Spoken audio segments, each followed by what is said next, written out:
Welcome to episode 29 of Stone Soup for Contemporary and Future Descendants. We've got another episode cooked up for you, but this one, similar to previous episodes, is going to be what we call a headliners with a specific artist. And today we are excited to feature one we've talked about a few times already, Pinback. First off, I'd like to welcome my brothers. We'll start with Brett. Welcome to the show. How you doing, brother? Hey, I'm good. Thanks for hosting and happy to be back. Yeah, man. What about you, Sean? Yeah, it's always good to be here. This is one of my favorite things to do. And when I hang with you in the Stone Soup room, it's one of the best moments that I've got. So happy to be here. Yeah, right on. Pinback was something that's come up many times over the first 28 episodes and probably playlists before we even started this podcast together of a band that we all commonly liked, but we'll have to talk about the origin story about how each one of us found out about them maybe, although I'm still confused on my origin story of where I found out about Pinback. But the band kept coming up in discussions, and it was interesting to me hearing it again in last episode when it hit me that there's this kind of like recurring theme. And we've got a handful of recurring themes, but one of them was referencing Pinback.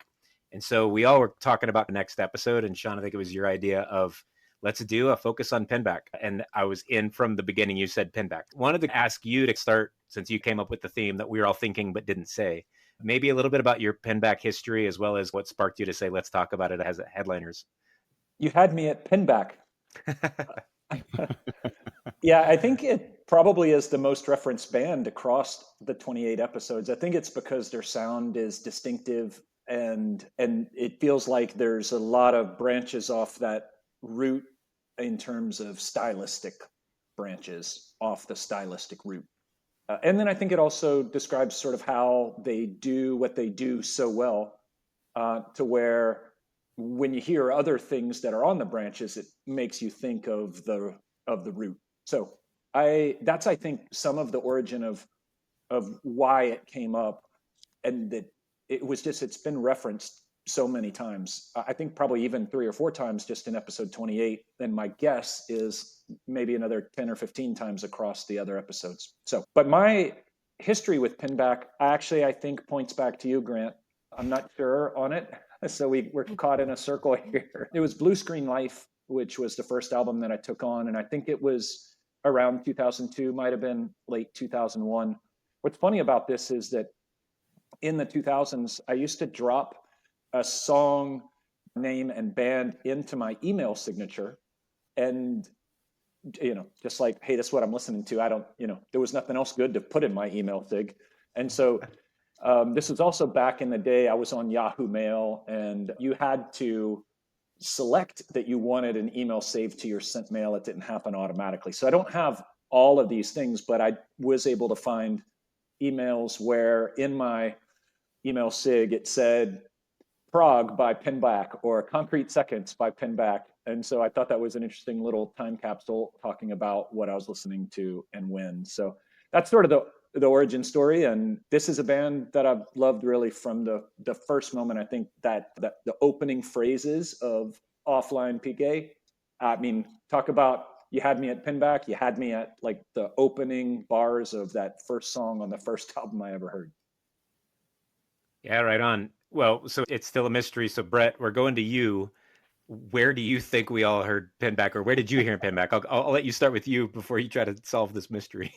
Yeah, it's a good question, and it's cloudy for me also where I first heard Pinback. I definitely thought I would have heard it from you, Grant, but there was an era in my late aughts where I was sourcing music from a bunch of music files here in Asheville, and I definitely have a whole bunch of albums that I got through those people that I think includes Pinback, a whole bunch of bands at that time. So it's fuzzy for me though. I don't know, but I do know that similar to what Sean just said, there's a lot of sounds like Pinback that comes up for me when I hear a sound that sounds like them. They're defining. It feels like they define their own genre in a sense, and I really love the sound. So it's easy to want to hear more of it. I think that there's a couple of things that really stand out for me, and we'll probably talk more about this, but they've got a thing around doing cycles and circles and motifs and kind of this rotating sense about the way they make their music. I also really love the surprising nature of their lyrics and the use of paradox. They're kind of constantly playing with words and phrases and ideas and then flipping them around and surprising you and saying something completely different. So I think there's a lot there. When I did a little bit of research about Pinback to look at who else is talking about them, like what other podcasts are about them, are there, is somebody picking them apart or looking at their band? And I haven't found much, and I'm kind of surprised. I have a big question of like, why isn't everybody talking about Pinback, or why didn't they, or maybe they did and I just missed it, or it was only in print. Don't know. So curious about a lot of this stuff. I'm glad we're talking about them because I actually want to know the answers to some of these questions. Well, I think it's going to remain a mystery because I asked Summer this too. When Summer and I met in 2003, she had already heard about Pinback. She already knew about Pinback, but I was asking her, I was like, where did you hear about Pinback? But what was interesting is I clearly didn't hear about him at the Adventure Club because I was out of Dallas in 97.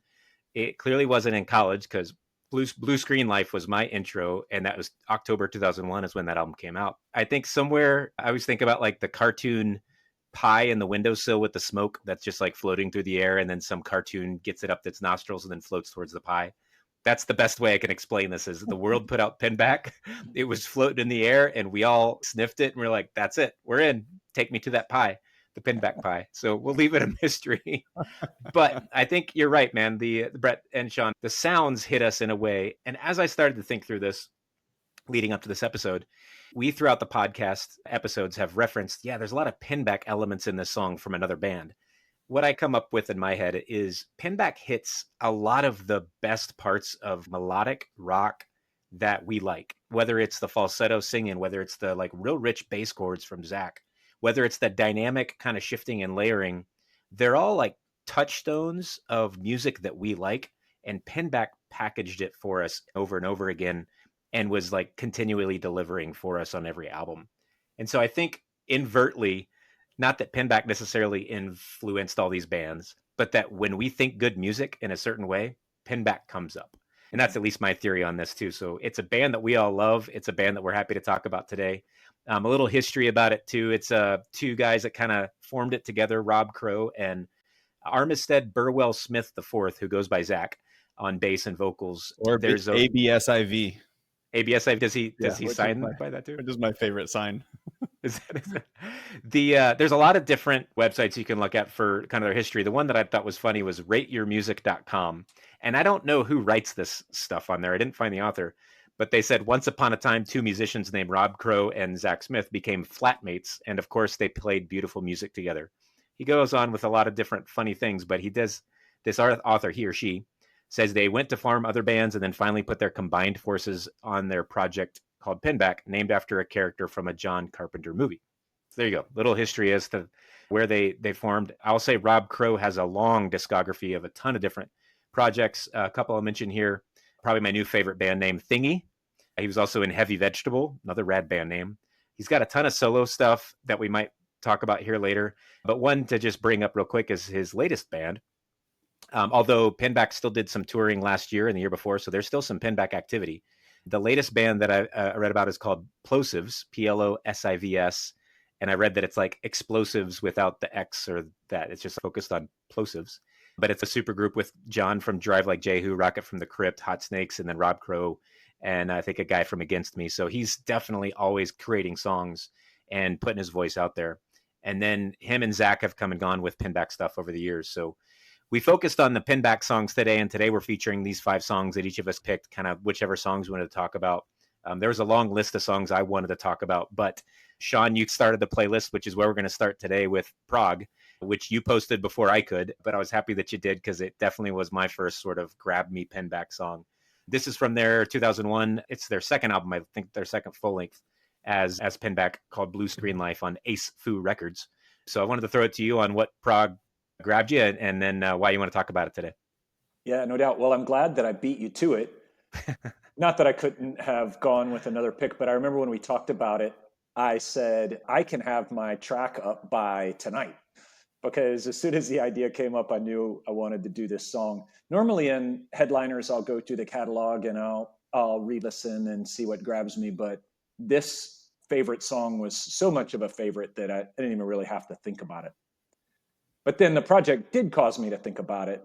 Like, why did I pick this song, and why does Pinback stand out so much to me? And that has been a really fun thought experiment. So I think the band is so supremely listenable, and it's across the songs, it's across the albums. So I've been thinking about, well, why is that? And here's my hypothesis. Grant, you had said that it was for melodic reasons. And that may be true for you. That may be true for me.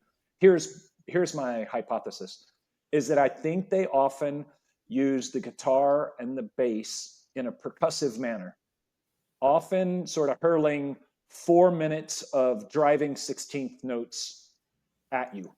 And I think because of that, it has this like driving, rhythmic, like head nodding, foot tapping, like when you actually are driving, you're tapping the steering wheel element to it that feels like it's this great balance of familiar and surprising. So that's kind of where I think it starts for me. In Prog, it's got some really interesting pieces. So this little 30-second instrumental part of like hammering, repeating phrases on the guitar before the chorus soars in, I think is just this, it's like a song that just, soars is kind of the best word that comes to mind. It just flies. And then it's, lyrically, it's really, really simple, I think. He just says, keep it low. Like that's the whole chorus. Maybe they also say round here. I see that in the lyrics online. I'm not actually sure where it goes, but the low, he kind of changes the note as he goes through. So maybe they are changing the words. But I also find that, it's easy to sing. Not that I can sing very well, but I feel like I can. They're kind of in the register that I have. And it just feels like that simplicity in their lyrics, it allows the like shredding musical landscape to be what's in the forefront. So I think that's the essence of what attracts me to this band. And I think this song brings it out as good as any. But there's also a lot of little artsy accompaniments as well. Like I really like the intro harmonics and the little tasteful harmonic accents that are on the whole notes at the beginning of some of the verses. I think that's really tasteful. And then I think what's interesting is I've never known the words to the song until this project. So I've been singing Keep It Low, but for all these years, but not actually really knowing what I was saying. I think I was just kind of muttering the sounds rather than the words. And so I think that also might be kind of some of the magic of the band is that I think maybe the lyrics are in the backseat to the soundscape. And maybe this podcast will convince me otherwise, because I think some of the other songs that are here have some interesting lyrics to talk about. But I think the magic of the band is the rhythm. It's the harmonic structure. It's the timbre. And I think my favorite Pinback songs are those where those elements are the things that are out front and center. And like even Concrete Seconds, it might appear as though it's about the lyrics because the lyrics seem to be a little bit more front and center. But I think if you take a step back from it, it's really about the melody of how he's delivering the lyrics that I think make that song so interesting, as well as that little siren sounding keyboard wail thing that they do. So it's a lot of fun. It's 1.1 million plays on Spotify and another 80K on the YouTube video, which is really just a song with the album cover on it. So that's, just kind of plain, but it didn't matter to me at all. It's my favorite song. Had to go with it. It was as easy as any decision I've made across 29 episodes. So that's the story as to Prog. And Grant, I think it probably should go back to you, since you said this was one that you were considering in your set of songs. Yeah, great description all around of kind of what makes you love Pinback, and kind of this specific song, which I think encaptures a lot of listening to their catalog. I don't want to say they had one sound. I think they had a more prevalent kind of song style throughout their albums, but clearly they were able to be diverse and challenge themselves in a couple ways. But there is sometimes a Pinback sound that they do Try Again, but in different song structure, or not song structures, but different riffs that they layer. Anyway, what I'm trying to say is there's like a favorite Pinback song of this type on every one of their albums, and Prog was that intro to me that, just like you said, that driving bass. It gives me also, as a bass player, a lot of appreciation for Zach's ability. And we'll talk about being able to watch it on a video here later on with True North, to see him play the full string, almost all 4 strings of the bass. You hear that in the bass, and I like the way you said it, Sean, of kind of the percussive way that it's played. This song is one of those that instantly, songs like Built to Spill's Perfect, or not Perfect from Now On, the one we talked about before that I cannot believe I'm drawing a blank on. But like, they start and you're like, guttural guitar, it just drives, and you're like, I'm in. And you know what song that is? The noodly guitar, which I assume is from Rob, comes in as well after those harmonics, and it just becomes angular. And that's the word that I kept coming up with, that other smarter people than I put into their articles about math or prog rock or whatever. Like, angular is like the word that I think Pinback defines to me. Their time signatures, they're all different kind of layered, but being creative with their layers, as well as adding the lyrical and the vocal rhythm as its own instrument. Yeah, Backseat, I think I agree. Sometimes same story where I didn't necessarily understand the lyrics, but I tried to pay attention a little bit more now in this exercise, which was a fun experiment, and why I chose some of the songs that I did later on. The album cover, I always like to talk about that a little bit.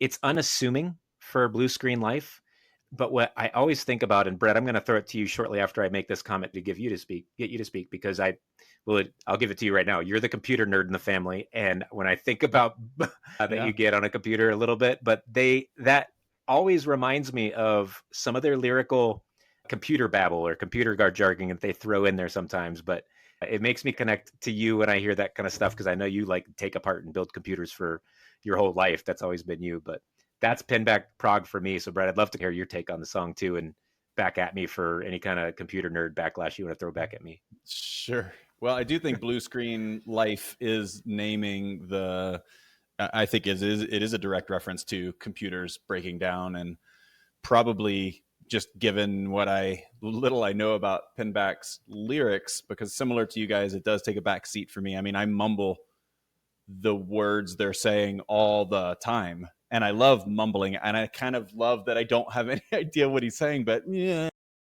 it's good enough for me, right? So blue screen, the blue screen of death is the moment when your computer crashes and you have to reboot, and usually it can be pretty painless, except whatever you were working on is gone. So that sort of forced reset is the sense that I get from the album title.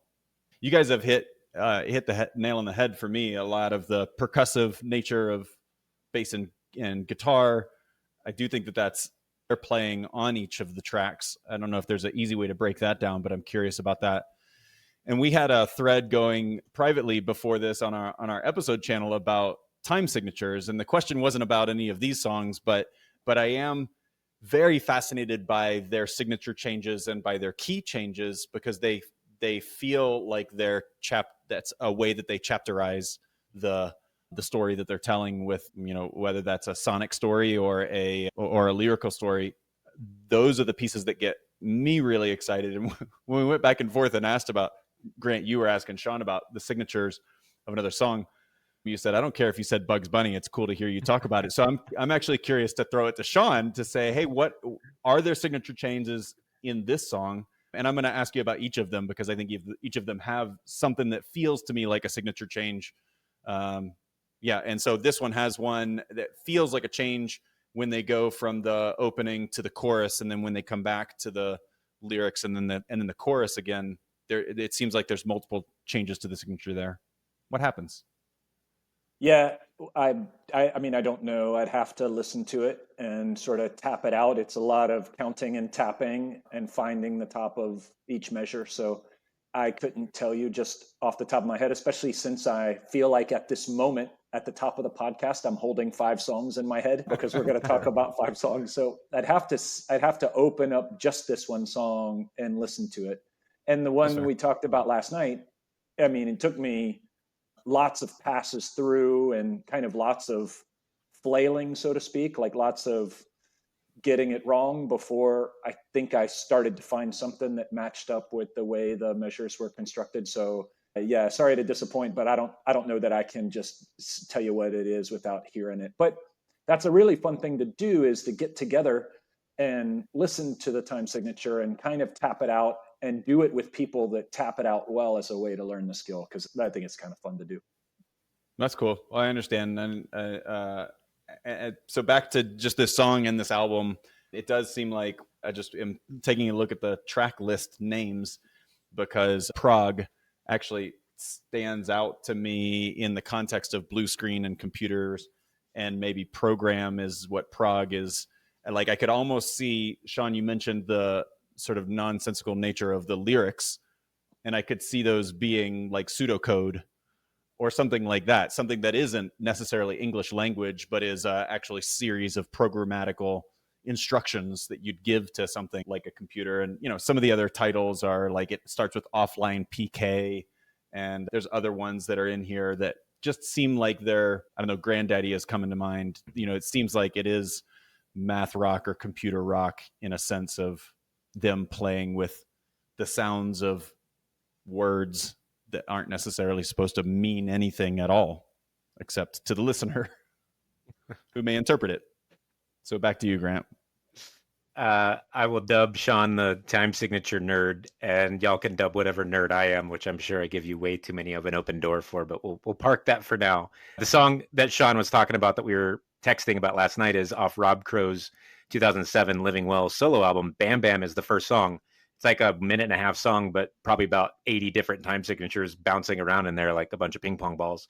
It's pretty angular. It's pretty cool. It's fun. It's different. It'll definitely make you pay attention. But let's get to the song. So a reminder, in our new format, if you're watching on YouTube, it'll go to the Prog video after we're done here. If you're on Spotify, you'll have to go back and listen to the playlist that's linked into our description to hear the 5 songs as we go. Or maybe you just are listened to Prog 1,000 times like we have in our head, and as soon as I say here it is, you can go. So let's get to it. This is off Blue Screen Life from 2001, Pinback's Ace Foo release. This is Prog.